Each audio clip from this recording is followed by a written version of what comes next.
At the Artificial Intelligence Enterprise Application Summit in Manhattan, New York, OPAIDA.AI Professor Wu and Dr. Zhang, working with clients and partners from various industries, inside and outside the venue, online and offline, there was a discussion about why AI, why OPAIDA.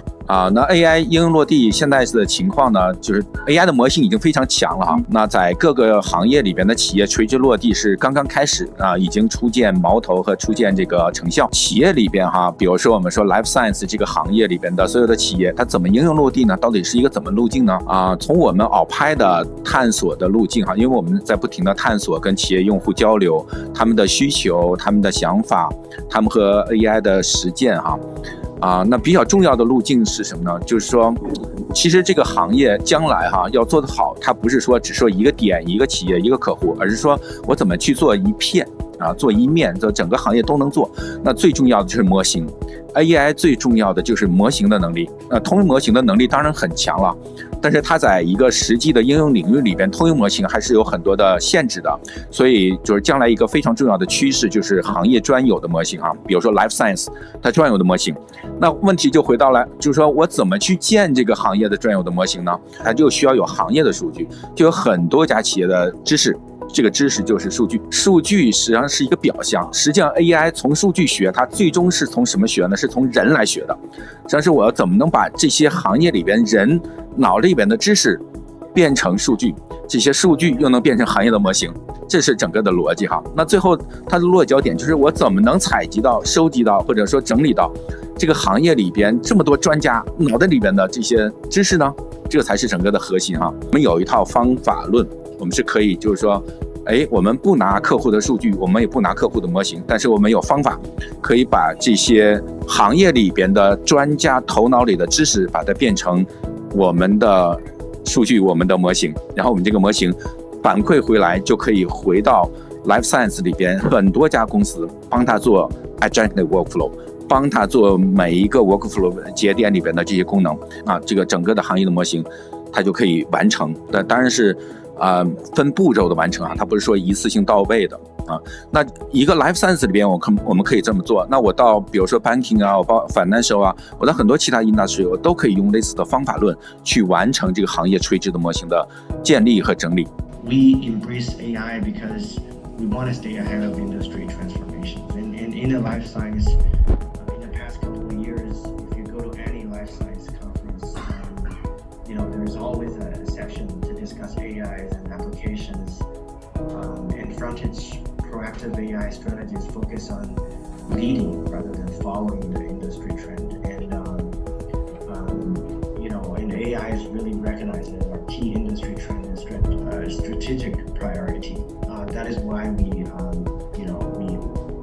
really want to involve in AI development in our daily operations. So think like AT&T, Verizon, there's another 9,999 others that are all different, and every single one of those would go in front of a person and they would spend 12 to 15 minutes pulling off that data. And with that comes the challenges around accuracy, making sure that you're extracting the right information. And we have a lot of tricks that we would put over the years to be able to improve that. So it was really just sort of the march of as these technologies and these skills were kind of catching up with what our need was. It was a quite obvious fit for us to be able to try to slot it in.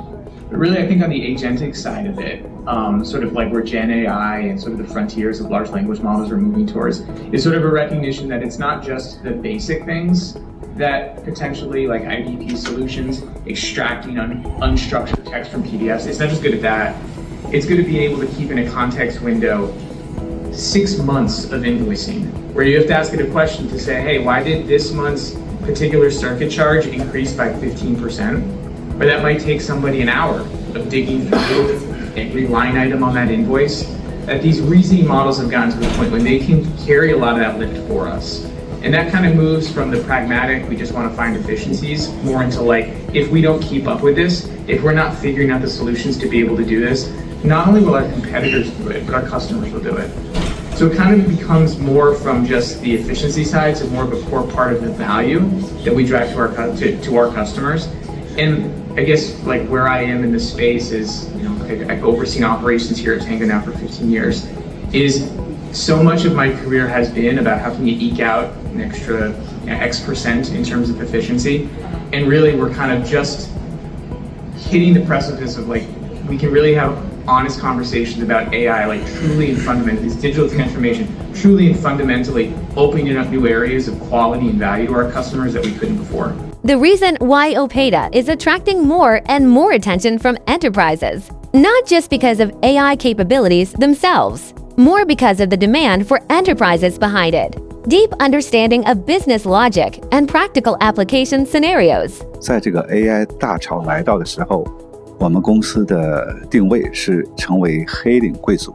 黑领贵族的责任和义务就是跟我们的企业客户共同打造在 AI 时代到来的新的以 AI 为基础的应用。在制作这个 AI Solution Application 这条路上呢，我们跟企业里面的合作的定义就是说，我们是和他们密切合作，了解他们的内部的需求，共同打造和定制化他们内部的这种 AI 基础的这种 solution。他们是因为是企业内部嘛，他们知道他们的需求，而我们知道怎么用 AI 去解决他们的需求。我们和他们就组成了一个我们叫黑领的团队，就像我穿的这个黑领的衣服一样的。那黑领团队的责任和义务就是来定义，在新的这个 AI 时代呢，用 AI 去怎么去打造这个产品，它的这个规则在哪里，它的边界条件哪里。比如说它是金融界的，它有它的规则；如果是制药界的，有制药界的规则。那这个边界条件呢，就是说什么样的条件下用 AI， 用什么样的 AI， 怎么用 AI。AI 和人的这个界限在哪里？什么时候 AI 可以去做，不用人去管理？什么时候情况下人要介入？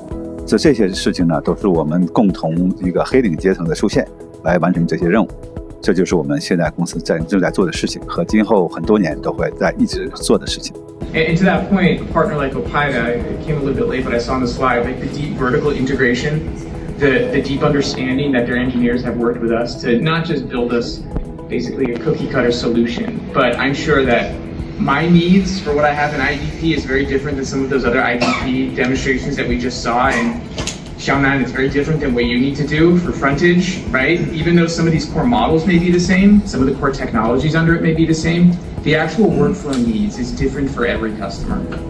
And you can try to believe what you see on, CNBC from Dario and Sam talking about. Kyle just has said, I mean, when selecting an AI partner, what matters most to us was not just technical capabilities, but the ability to establish a highly collaborative and execution-driven partnership. Our, expert in applying AI programming, the functionality tailored to the real-world use cases, and you can handle complex data and document workflows. I mean, there's no question about that.